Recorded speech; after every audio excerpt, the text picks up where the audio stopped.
transmission side, the one I have, is stretched to within an inch of its life. I'll show you closer once I get the intake all out and get some of these things moved out to make the install easier. That's the plan for today. Also got this 3-point strut bar from Ultra Racing, which sounds like a super generic name, and there's not much info on this brand on the Honda sites, but apparently this is a pretty good brand for BMW enthusiasts, and that's where I got the AOK, but there's only a few of these left on Amazon, so I was like, I'll pull the trigger and get it.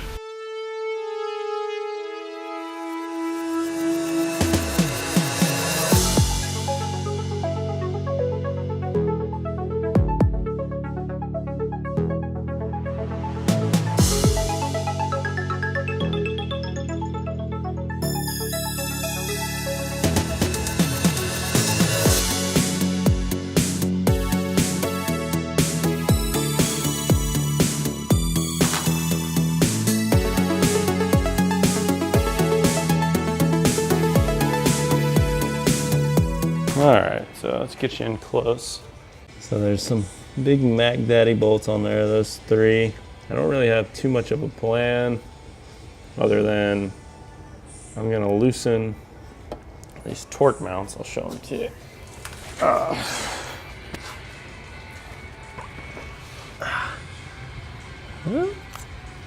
Let's see.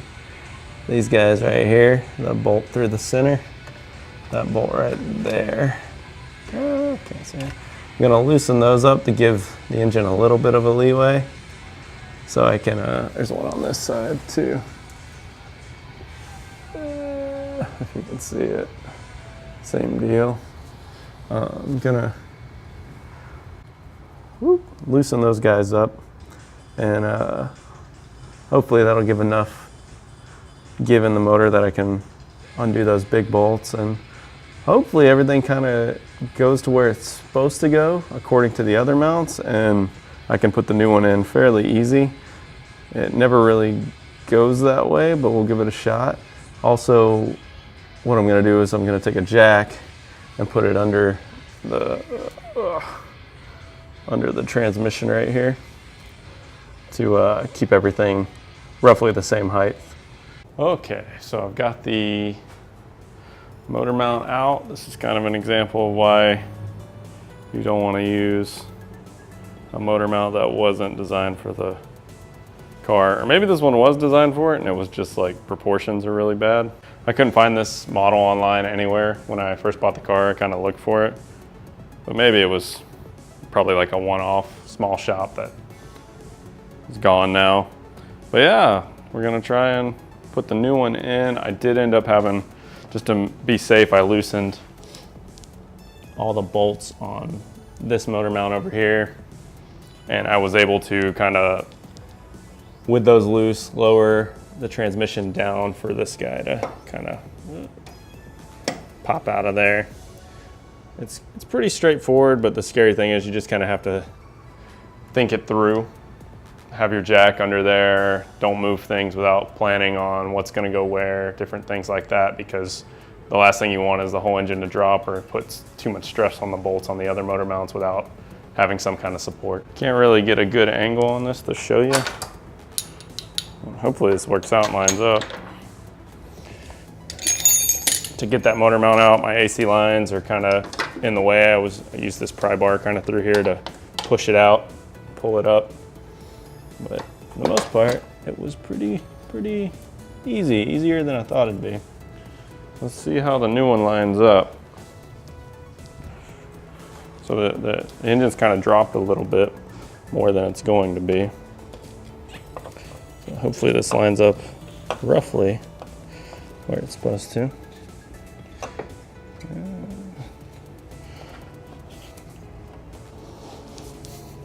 This is kind of what I was afraid of. Looks like I'm gonna need to drop that transmission a lot more than I planned on. I could loosen that motor mount back there.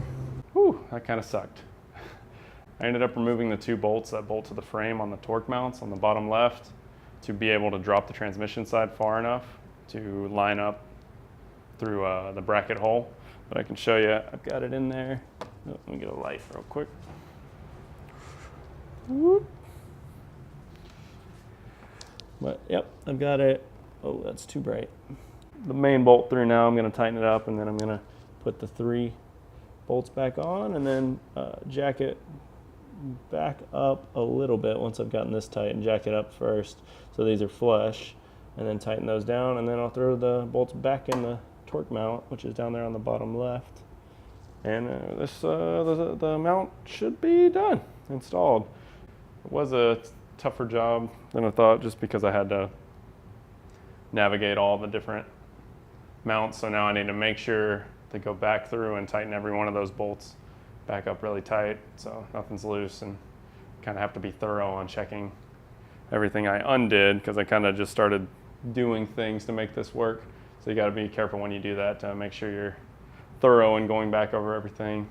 Also, make sure to disconnect the battery before you start this, because a real safe thing I found out, this is an all metal mount that I'm using, but there's your starter right there. So if those metal kind of come in contact, some sweet sparks fly. So definitely want to undo the battery. All right, so I'm going to be doing the strut bar now. I ran into a bit of a snag to where it doesn't line up as easily. I've only ever done the 2-point strut bars. Kind of explain it to you. I'll show you more when I'm putting it on, but the 2 points are just, they go over the edge here and then connect over to the other side. The 3-point connects up against that firewall there. So when you're trying to line it up, I can kind of show you.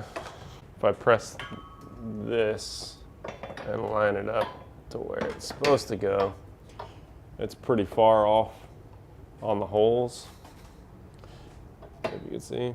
So really what I need to do, which is kind of a pain, but that's what you have to do. You have to basically take the coilovers and push them all the way down, get the car in the air so that they drop all the way in those holes. Then we'll line up the strut bar, put everything back up. But with that, I'm gonna go ahead and lift the car's front end about a 1/4 of an inch or so, because the coilovers were just a little too low. The parking garage where I work, like I was kind of rubbing pretty bad on the speed bumps and things. So we're gonna fix that, take it up a notch. But that's kind of boring, so that's basically what I have to do, a bunch of tedious stuff. But when you already have all this stuff going down, I'm taking the coilover down, pulling it all the way out just to do the strut bar. I might as well go ahead and do all the other maintenance-y type stuff. I'm gonna change the oil today as well. Well, no, the oil looked pretty good, so I'll hold off on that, keep that going for a little bit longer. But it's just saving time, because whenever I was gonna raise it back up, I'd have to do this whole process again. So just knocking it out, 2 birds, 1 stone type of thing.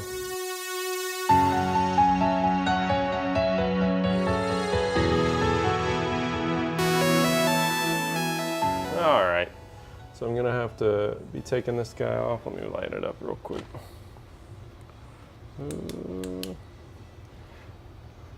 So if you can see, I've got my ratchet on that bolt there. There's a 17, there's a 14 right there.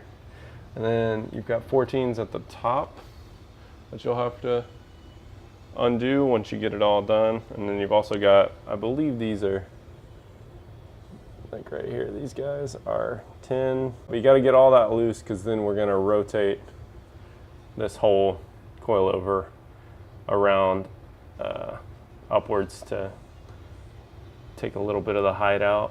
Or actually, no, we're gonna take it down, my bad. I'm used to lowering it. We're gonna take it down and spin it so we can get a little bit of height added. And we'll probably also mark where we're at now with like a permanent marker or something, just on the, it wipes off when you're done, but just on the rung that it's at right now, and do the same on the other side. That's the next step. It's kind of boring, and watching the coilover install video will probably give you more info on this. This is kind of a maintenance-y type deal, but I'll check in after I finish this up. Okay, so I've got most of this all apart. I've got everything kind of hanging, a little fork here. Coilover's loose. I got it to the adjustment height that I wanted. Always make sure to remember, if you want to go up or down, every time I do this, I'm like, yeah, it's all right. I'm doing my measurements and start raising it up, and then realize that I twist up and that's gonna make the car go lower. So if you wanted to go higher, you gotta twist down. So don't make my mistakes. But I've got everything kind of loose and hanging here because we're gonna get these bolts down as far as they can. I need to pluck out, let's see if I can get the angle on these. I need to pluck out with like a screwdriver or something, these little plugs here. They should be 10mm holes that came with the strut bar. But then after that, I'll drop these guys on both sides, line the strut bar up, and then readjust those through the holes. Probably easier with some help, but I'm gonna probably stumble through it by myself. We'll see how it goes.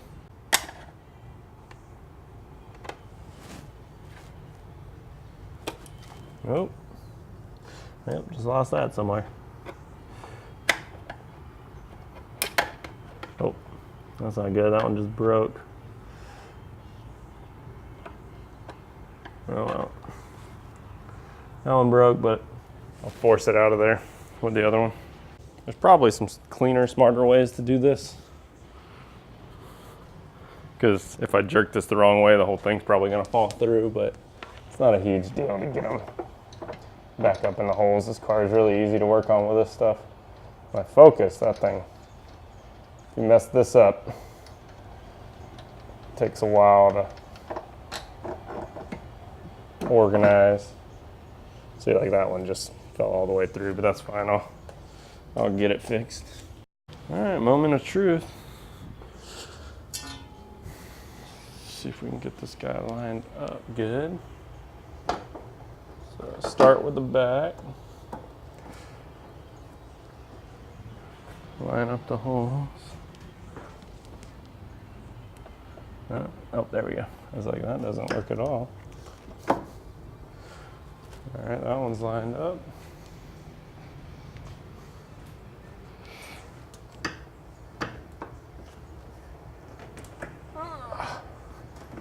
It's not very great.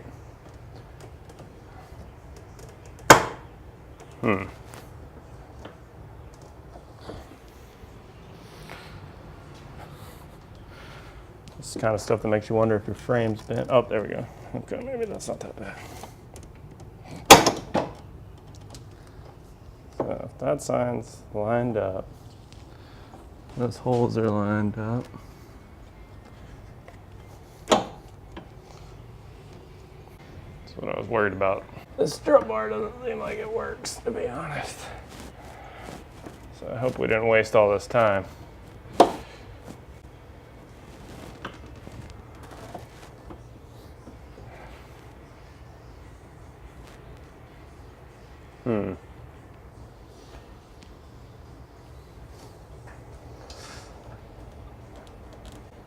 So either my car is pretty out of alignment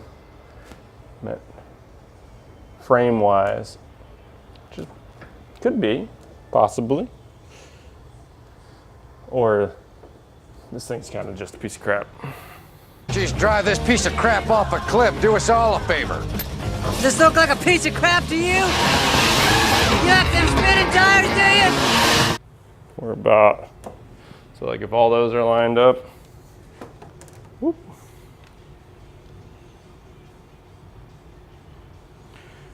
If all those are lined up, this is about how far we are off. Yeah, that's lined up perfect. And that one's lined up pretty good. It's kind of hard when the part numbers are just on a little sticker that comes on it. But it's close enough that I think it was for the right car. I think it's just cheaply made. Maybe the bars are on the wrong side when they welded it together, something weird. But that's a bummer.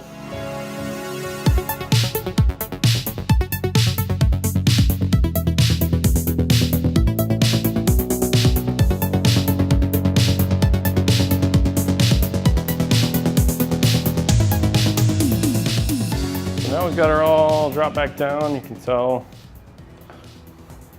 it's a little bit higher. That's the gap now. It's kind of high, but I left this side a little bit higher so than the passenger side. Passenger side gap's not as big. I did that so it kind of balances out with the weight of me on the driver's side, since hardly anybody ever rides with me in this car.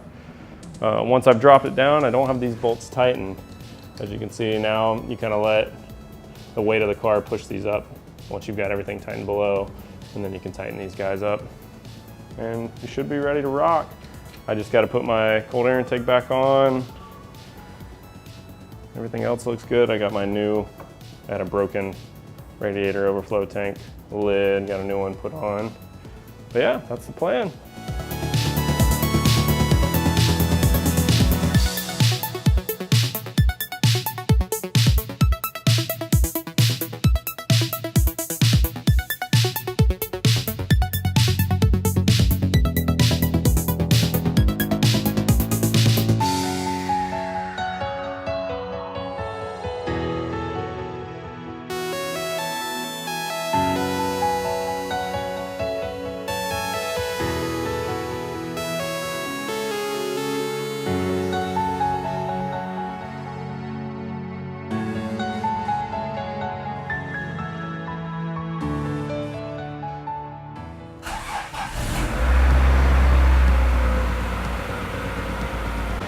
So I'm gonna take this for a ride, shut it up, nothing too exciting, so that's probably where I'll end the video.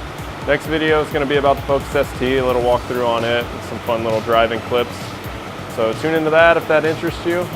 Keep track of more videos on the Integra. I've got some more installs coming. It's a bummer that strut bar didn't fit, but it is what it is when you get something. Well, normally I'd say like eBay stuff's cheap, but that wasn't that cheap. That was kind of mid-tier. That was like $150 or so. So it kind of sucks that it didn't work out. I'll have to look into that some more. But yeah, tune in next time. Talk to you later.